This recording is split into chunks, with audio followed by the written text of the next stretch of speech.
এই সরকার গণঅভ্যুত্থানের মধ্য দিয়ে গঠিত, কাজেই সরকারকে গণঅভ্যুত্থানের আকাঙ্ক্ষা, জনগণের আকাঙ্ক্ষা পুরোপুরি ধারণ করতে হবে। সরকার হিসেবে ক্রিয়াশীল থাকার ন্যায্যতা প্রতিষ্ঠা করতে হলে অবশ্যই প্রতিশ্রুত সংস্কারগুলো সম্পন্ন করতে হবে। সুতরাং রাজনৈতিক দলগুলোর চাপে নির্বাচন নিয়ে তড়িঘড়ি করা যাবে না।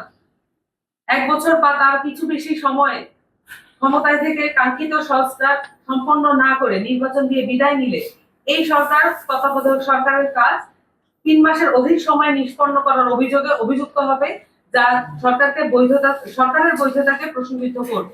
তাই আমাদের দাবি, অতি দ্রুত গণহত্যাকারী আওয়ামী লীগের রাষ্ট্রপতি চুপ্পুকে অপসারণ করতে হবে। 2022 সালের প্রধান নির্বাচন কমিশনার ও অন্যান্য নির্বাচন কমিশন আইন বাতিল করতে হবে।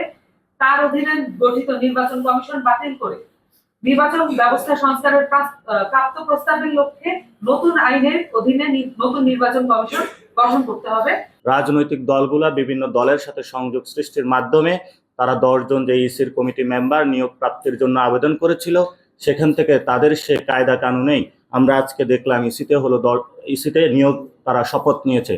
সেই শপথের জায়গা থেকে আমরা তার তীব্র প্রতিবাদ করছি এবং আমরা অতি সত্বর যারা নিয়োগ নিয়েছেন তাদের নিয়োগ দানকে এই শপথে তাদেরকে সেখান থেকে প্রত্যাখ্যান করে বদিউল আলম মজুমদারের মধ্যে যে একটি রাষ্ট্রীয় সংস্কার কমিশন গঠন করা হয়েছিল, রাষ্ট্রের সাংবিধানিক প্রতিষ্ঠান ইলেকশন কমিশনার, সেটার পূর্ণ প্রক্রিয়া বা ডিসেম্বরের মধ্যে যে রিপোর্ট আসবে সেই রিপোর্টের উপর ভিত্তি করে একটি সুন্দর প্রক্রিয়ার মধ্য দিয়ে গিয়ে বাংলাদেশের মানুষকে একটি সুন্দর গণভোটের আয়োজনের মধ্য দিয়ে আমরা একটি সুস্থ সুন্দর বাংলাদেশ দেখতে চাই।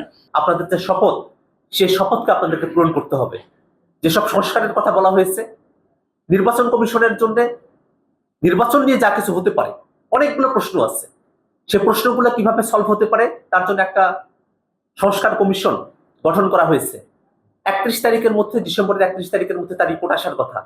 সেই রিপোর্টটা অন্তত আসতো, তারপরে যদি নির্বাচন কমিশন গঠন হতো বা সেই অনুযায়ী যদি এই নির্বাচন কমিশন তো এই যে 2022 সালের যে আইন, সে আইনের ব্যাপারে তাদের কি বক্তব্য সেটাই তো আমরা এখন পর্যন্ত জানতে পারলাম না। সেই বক্তব্যটা জানা পর্যন্ত অন্তত অপেক্ষা করা দরকার ছিল এবং সেই অনুযায়ী কার্যক্রমগুলো সমাপ্ত করার পর নির্বাচন কমিশন গঠন হওয়া দরকার ছিল। কিন্তু কেন এত তড়িঘড়ি? কেন? বারবার আমরা খেয়াল করছি ডক্টর মোহাম্মদ ইউনূস তিনি বারবার বলছেন তিনি এখান থেকে চলে যাবেন যদি রাজনৈতিক দলগুলো না চায়। আমরা এই বক্তব্যকে মানতে পারছি না।